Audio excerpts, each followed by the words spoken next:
अस्सलामु अलैकुम रहमतुल्लाहि वबरकातुहू। बहुत ख़ास वीडियो है, ये सब के लिए बहुत ज़रूरी वीडियो है जो मुफ्ती एम कासमी साहब कुरान और हदीस की रोशनी में बता रहे हैं।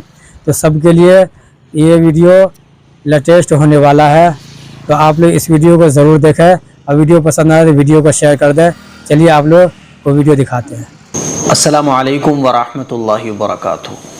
ये तो आप लोगों ने ज़रूर सुना होगा कि जल्दी का काम शैतान का होता है, किसी भी काम में जल्दी नहीं करना चाहिए। लेकिन एक बड़ी अच्छी बात आज मैं पढ़ रहा था कि 6 कामों में जल्दी करना सुन्नत है।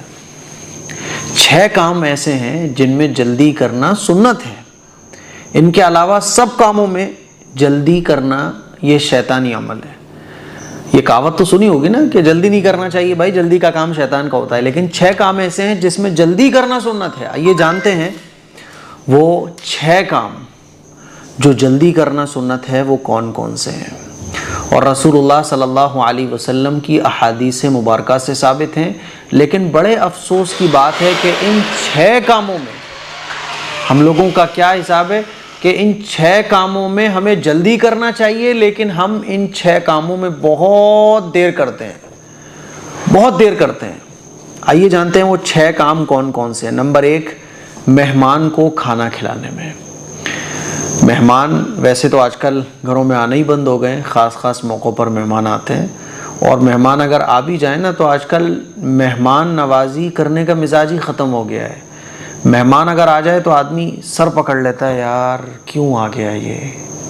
मैंने लोगों को देखा है मुंह बनाते हुए, पता चले मेहमान आ रहा है, अरे यार खर्चे वाले आ गए, खामखा खर्चा अब जान को लगेगा, क्या यार ये और टपक पड़े। इस तरह की बातें लोग मेहमान के बारे में बोलते हैं।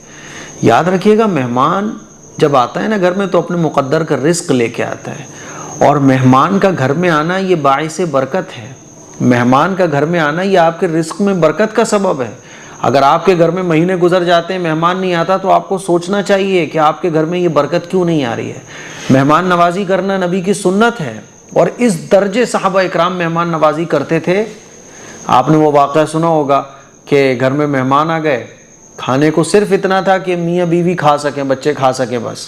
लेकिन मेहमान नवाजी करनी थी तो बीवी से कहा चिराग बुझा दूंगा मैं, चुपचाप से ट्रिक से, है ना। तो चिराग बुझ जाएगा तो मेहमान को खाने देना, हम लोग बस हाथ चलाते रहेंगे।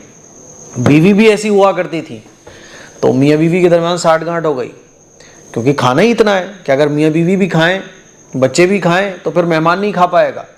तो बीवी से कहा बच्चों को बहाने करके सुला दो कैसे ही। बच्चों को सुला दिया गया और खाना लगाया दस्तरखान पर। और जो चाल सेट की गई थी ना, ट्रिक, उसके मुताबिक चिराग को बुझा दिया। पहले ज़माने में ऐसे लाइट्स वगैरह नहीं थी कि स्विच दबाया लाइट ओपन हो गई, लाइट चली गई तो इन्वर्टर है ना, इन्वर्टर चला गया तो मोबाइल की टॉर्च है, ऐसा नहीं था। पहले तो आग लाने के लिए भी बहुत घरों में जाना पड़ता था, पड़ोस में जाना पड़ता था। तो चिराग बुझा दिया। अब मेहमान भी खाना खा रहा है और ये दोनों मियाँ बीवी हाथ चला रहे हैं ताकि मेहमान को लगे कि हाँ भाई ये दोनों भी खाना खा रहे हैं। हालांकि मियाँ बीवी दोनों नहीं खाना खा रहे हैं, ताकि मेहमान खा ले और सो जाते हैं। अल्लाह ताला कुरान मजीद की आयत नाजिल फरमाता है ऐसे लोगों की तारीफ में।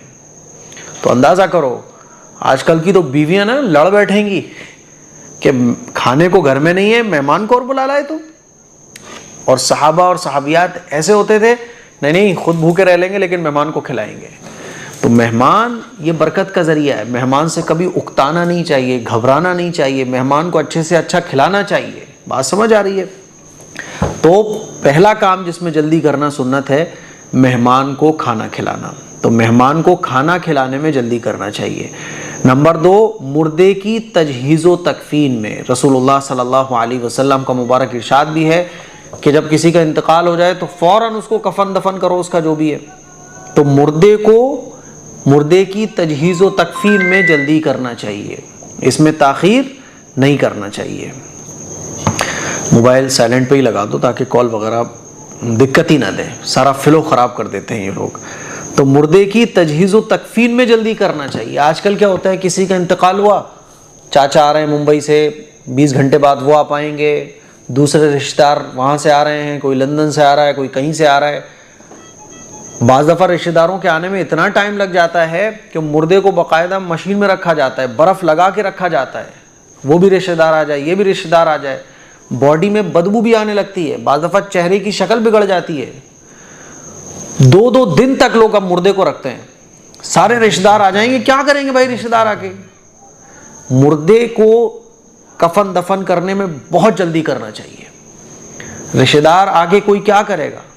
یہ سنت کے خلاف ہے. مردے کی تجہیز و تکفین میں جلدی کرنا یہ سنت ہے.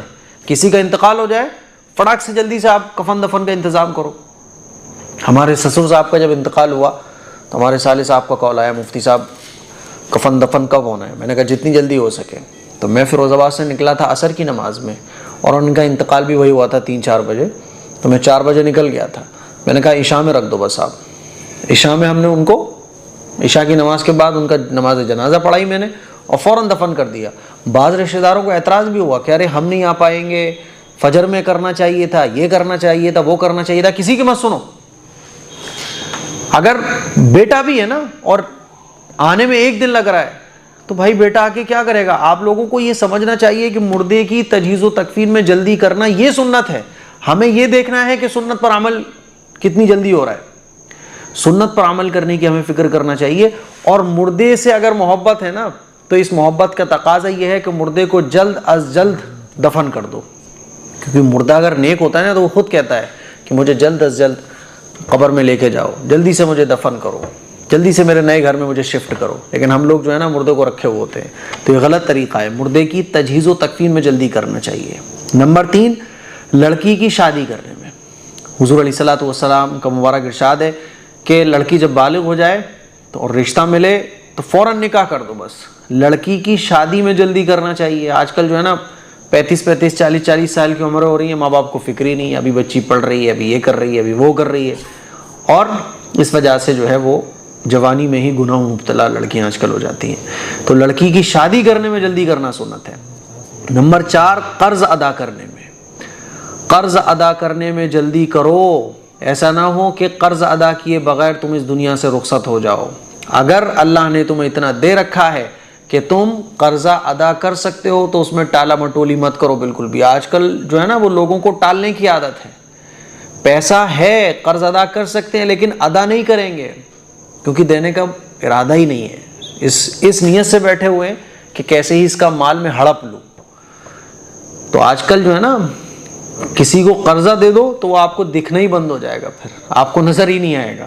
تو قرضہ ادا کرنے میں جلدی کرنا چاہیے. نمبر 5, گناہ سے توبہ کرنے میں. گناہ ہو جائے توبہ کرو فوراً. گناہ چاہے جان بوجھ کر ہو یا انجانے میں ہو, فوراً توبہ کرو. بلکہ آج کل تو ہم لوگ جتنے بھی گناہ کرتے ہیں جان بوجھ کر کرتے ہیں. انجانے میں تو شاید ہی کوئی گناہ کرتا ہو. آج کل سب کو پتہ ہے یہ گناہ ہے, سب کو پتہ ہے یہ گناہ ہے, الا ماشاء اللہ ایک آدھ گناہ ایسا ہو جو ہمیں معلوم نہ ہو کہ یہ گناہ ہے. ورنہ ہم لوگ 99% لوگ جو ہے نا وہ گناہ جو کرتے ہیں جان کر ہی کرتے ہیں. آپ کو پتہ ہے یہ گناہ ہے, پھر بھی آپ اگر کر رہے ہو نا تب بھی توبہ کر لو. فلم دیکھ کر آئے توبہ کر لو, یا اللہ اب نہیں دیکھوں گا میں. توبہ کرنے کی عادت بناؤ. توبہ کرنا گناہ کرنے کے بعد یہ بہت بڑی نیکی ہے. توبہ کرو گے بار بار, توبہ ٹوٹے گی, پھر توبہ کرو گے, اللہ ایک دن ایسی توفیق دے گا کہ اس گناہ کی نفرت دل میں بیٹھ جائے گی. تو گناہ سے توبہ کرنے میں جلدی کرنا چاہیے. نمبر 6, اذان سن کر مسجد جانے میں. اذان جیسے ہی ہو جائے تو اذان سن کر اب کام دھام چھوڑ دو, نماز کی تیاری میں لگو فوراً اور مسجد جاؤ. تو اذان سن کر مسجد جانے میں جلدی کرنا چاہیے. یہ 6 کام ہیں جن میں جلدی کرنا سنت ہے. اس کے علاوہ باقی جتنے بھی کام ہیں ان میں تاخیر کرنا اور اپنے حساب سے کرنا چاہیے, لیکن یہ 6 کام ایسے ہیں جس میں جلدی کرنا سنت ہے. مجھے امید ہے کہ ان 6 چیزوں پر آپ سب لوگ عمل بھی کرو گے انشاءاللہ. اس کلپ کو شیئر کریں, دوسروں تک پہنچائیں. السلام علیکم ورحمۃ اللہ وبرکاتہ.